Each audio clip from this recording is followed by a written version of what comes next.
People, Deluded. I'm back again. Quick one. Now, obviously, again, I know you've seen some stories and our neighbours down the road, Spurs, you've seen the whole Jose Mourinho jogging with players in the park. So, and you can imagine players, without me knowing, some players have probably breached the lockdown and did couple stuff and been in places they're not supposed to be at some time during this whole thing, innit?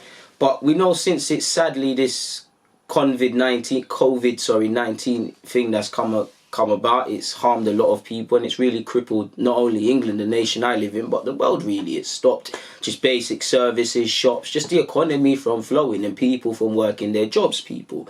Now, footballers are no different. I know there's only so much they can do. You know, Arsenal in this case, they've sent stuff like, you know, they've sent equipment for the boys to work out. I'm sure those that don't want or like to cook, there might have been some service with that, and the club have done what they can to look after them, and especially in terms of isolation, because certain players don't have family members. Like you look at someone like Tierney, I'm not saying he's a loner, but he's a relative young man, just moved to England, lives in an apartment, to my knowledge as a fan, by himself, just really got, if he's not on the internet, assuming, if he's not with his girlfriend, which I believe he's by himself there, if he's not got someone there, which is kind of impossible to do, you know, if you're not doing what Arsenal have set out for you to do, if you're not playing PlayStation, something he says he does a lot, it can be a lonely place. And you know, we've got to remember these are humans. Certain people are very big people and they need to be around people and stuff, so they're always going to need to be on the phone. Certain players are quote unquote loners, so they might be able to handle it being by themselves, but isolation,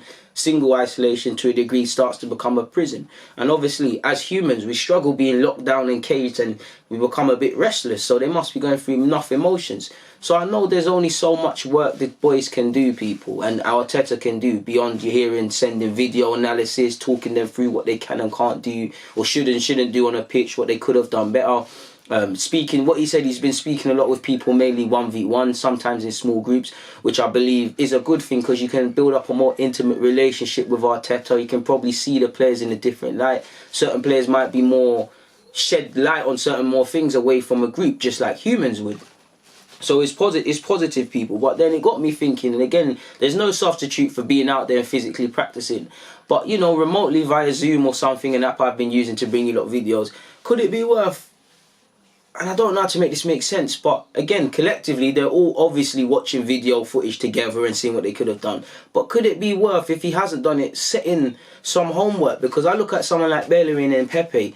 Could you put them both in a single Zoom or Skype call or whatever with yourself and talk them through actions as a right winger and as a right back, and how they should react when one has the ball and one doesn't, sort of thing? Because I look at I'm not to criticise them.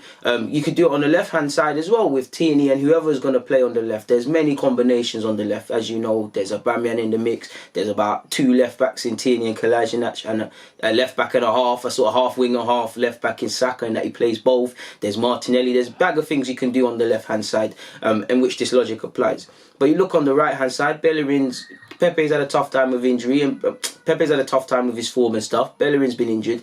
Is there stuff we can do with getting that partnership locked down on the right hand side? Again, you can watch as many videos as you want. They need to be out there training. But is there something we can do to get them more of an understanding? Because I'm sure you'll all agree, how we play on the left-hand side and how we look like a threat is dramatically better, and there's a dramatic difference from the right-hand side. So is there something we can do in that? Obviously, Ceballos and Xhaka and late have been playing together. Is there more work we can do with the many different pivots? You know, if Guendouzi plays with Xhaka, how do you lot play with each other? If it's Torreira and Guendouzi, if it's Xhaka and Torreira, if it's Ceballos and Torreira, do you get? Is there things we can do? And my main thing is partnerships, centre-halves.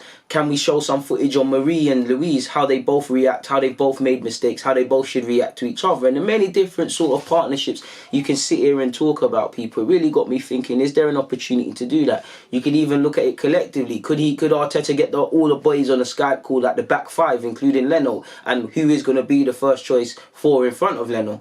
Could he show them a couple of games? Oh, against Chelsea, Leno, you should have done this, and you didn't do that well, but in the build-up, Louise, you should have done this, or we done this well here, but you could have done that. Just helping us get more of an understanding, and using these minutes that we have spare, or players have spare, because they get a lot of free time on a good day anyways, even more to put it to good use. Now again, we're doing these things already, and it's no too different from the players before this, sitting down at Arsenal and looking at these things themselves. And assume Arteta is doing things to this level. But as a fan, I'm just saying that because I don't know what we're doing, people. I don't know. I only go off what you're hearing Arteta say publicly and what we see as fans. I don't know. But that's all I wanted to see, people, really and truly.